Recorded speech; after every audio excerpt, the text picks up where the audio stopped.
Anda masih bersama kami dalam Damai Indonesiaku dan tadi kita sudah mendapatkan pertanyaan dari salah satu jemaah Ibu Karina yang mengatakan bagaimana cara kita untuk bisa mendapatkan hati yang bersih. Karena itu sepertinya tugas yang sepertinya mudah diucapkan tapi sulit untuk dilakukan. Silakan Ustadz Taufik. Baik, terima kasih Mas Alfat. Pemirsa Damai Indonesiaku dimanapun Anda berada, juga tak kalah semangat jamaah yang berada di masjid tercinta An-Ni'mah. Di Quran surat ke-13, juz ke-13 ayat 28-29. Di situ sebagai jawaban yang pertama. Bismillahirrahmanirrahim. Alladzina amanu wa tatma'innu qulubuhum bidzikrillah. Ala bidzikrillahi tatma'innul qulub. Alladzina amanu, orang-orang yang beriman kepada Allah. Dan mereka tentram nyaman hatinya. Ketahuilah, hanya dengan berzikir kepada Allah akan mendatangkan ketentraman dan kenyamanan dalam hati kamu. Punten tadi di surat keberapa? 13. Juz berapa? 13. Ayat berapa? 28. Ya. Nah, untuk prakteknya boleh kita pakai nasihat dari seorang ulama kenamaan dan terkenal, Syekh Ibrahim An-Nakhai.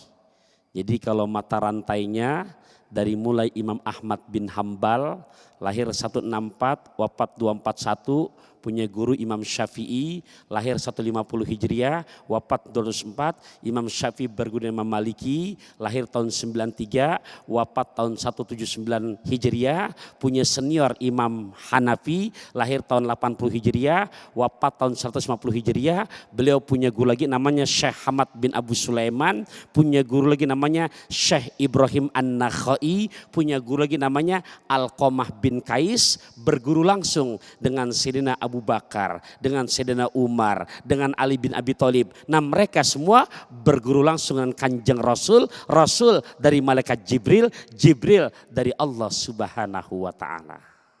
Ada yang hafal?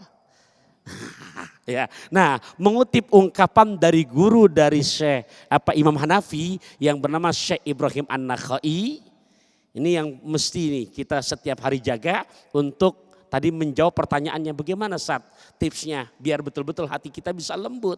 Seperti yang tadi dibahas oleh guru kita Ustadz Yusya dan juga tadi yang Al-Fakir bahas. Nah, jadi katanya di situ dawaul qalbi khamsatu asya'a. Jadi obatnya itu ada 5 macam. Berapa Ibu? Yang pertama, qiraatul Quran bitadabburi. Dawamkan dalam kehidupan kita membaca Quran sambil merenungkan maknanya. Cuman minta maaf pada jamaah, kalau merenungkan maknanya sekiranya mendapatkan lafaz-lafaz yang muskil, jangan nerjemahin sendiri. Jangan nafsirin sendiri, tanya sama gurunya yang ngerti dengan ilmu Quran. Itu yang pertama. Yang kedua, ikhlaul batni. Banyak ngosongin perut, maksudnya dengan menjalankan ibadah puasa-puasa sunnah. Yang ketiga, sholatul lail law rokaatain. Ya, biasakan di sepertiga malam, kalau nggak mampu banyak minimal 2 rakaat jangan ketinggalan. Yang keempat, at-tadarru bis-sahari, banyak melakukan evaluasi diri, introspeksi diri di waktu sahur, di waktu menjelang subuh. Tuh kalau kita udah begitu, masya Allah, duduk, megang tasbih atau kita sama istighfar, semua kerekam tuh masa lalu kita, terutama yang jelek-jelek, nggak ada yang bisa dibohongin tuh. Hati kita akan semua mereview ulang. Yang keempat itu, dan yang kelima, mujalasatus sholihin, banyak duduk ngaji di Damai Indonesiaku. Iya, ya banyak kumpul dengan orang-orang yang soleh dan soleha. Ya di mana? Ya Damai Indonesiaku. Baik, begitu Mas Alhamdulillah. Semoga menjadi pesan semua ya. Insya Allah sudah dicatat semua oleh Bapak Ibu. Yang kedua silakan, saya akan persilakan dari jamaah pria untuk memberikan pertanyaannya. Silakan Bapak. Ya, bismillahirrahmanirrahim. Assalamualaikum warahmatullahi wabarakatuh. Terima kasih Ustadz waktunya. Mungkin di antara kita ini banyak yang mungkin kita lihat sering marah-marah. Dan ini bertentangan dengan kelembutan hati. Mungkin jadi pertanyaan bagaimana kita melihat ini apakah sifat marah-marah, mode emosi ini bawaan dari bayi atau gimana? Bagaimana kita sebagai seorang muslim dapat menjaga itu agar kita semua ini bisa menjaga kelembutan hati ini sepanjang hidup kita. Terima kasih Ustadz. Ustadz Yusya, silakan Dip. Baik, izin menjawab guru. Ini marah-marah itu, memang istrinya suka marah-marah Bapak. Ibu-ibu suka marah-marah di sini. Nah, bagaimana supaya tidak marah-marah gitu? Di dalam Al-Quran, Allah menyebutkan kata hati itu ada 4 macam. Yang 4-empatnya ini memiliki potensi pada diri manusia. Ada yang disebut dengan as-sadr, yang secara harfiah itu orang mengartikan dada, padahal hati bagian luar. Hati bagian luar. Kenapa dikatakan hati bagian luar?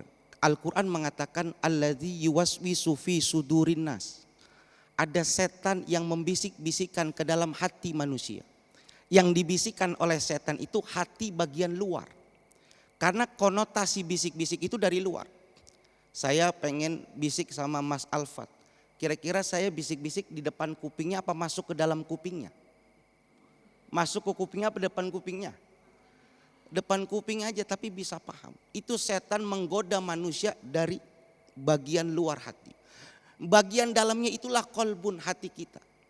Ini yang Nabi katakan, tempatnya iman, tempatnya kekafiran karena orang kafir dikasih hati. Yang suka keras ini hati kolbun ini. Ya muqallibal qulub sabit qalbi, kita disuruh minta sama Allah agar menjadi tenang hati kita. Dengan apa? Tadi sebagaimana yang dijelaskan oleh guru kita. Bagaimana mau tenang? Gak pernah duduk bareng sama ulama. Bagaimana mau tenang? Karena gak pernah dengar nasihat daripada ulama. Kolbun ini sekalipun tidak bisa dimasuki oleh setan. Karena setan hanya menggoda hati bagian luar, tapi efeknya ke dalam. Was-was itu dari luar. Sehingga sekali lagi duduk dengan ulama itu pangkal paling luar. Sehingga seorang ulama Luqmanul Hakim berpesan kepada anaknya, ya bunayya alaika bimujalasatil ulama. Kalau hidup mau tenang duduk sama ulama. Wastima'i kalamil hukama. Dengerin nasihat-nasihat orang yang bijak. Fa innallaha yuhyil qalbal mayyit. Sesungguhnya Allah menghidupkan hati yang mati binuril ilmi wal hikmah, dengan cahaya keilmuan dan nasihat-nasihat kita. Jadi kalau ibu, bapak suka marah-marah, ajak ke majlis, suruh ngaji sama ustadz. Wallahu a'lam bishawab. Wallahu a'lam bishawab. Terima kasih Ustadz. Berbanyak waktu untuk berkumpul dengan ulama dan ustadz, menjadikan hati kita menjadi lebih tenang dan juga lebih bersih. Untuk sebelum kita beralih ke segmen selanjutnya, saya ingin memberikan kesempatan untuk penanya dari jamaah wanita memberikan pertanyaan sebelum kita nanti jeda. Silakan Ibu. Bismillahirrahmanirrahim. Assalamualaikum warahmatullahi wabarakatuh. Izin bertanya Ustadz, tadi mengenai kelembutan hati. Contohnya Nabi kita Rasulullah SAW. Nah itu kan mengimplikasikan mengenai keimanan itu menjadi keimanan lah ya, menjadi keimanan yang jadi kelembutan hati itu. Kalau kita misalnya kurang atau belum mampu lembut hatinya, berarti keimanan kita kurang ya Ustadz ya? Bagaimana Ustadz? Mohon pencerahannya. Assalamualaikum warahmatullahi wabarakatuh. Mungkin maksudnya adalah bagaimana lemah lembut ini diimplementasikan dalam kehidupan sehari-hari.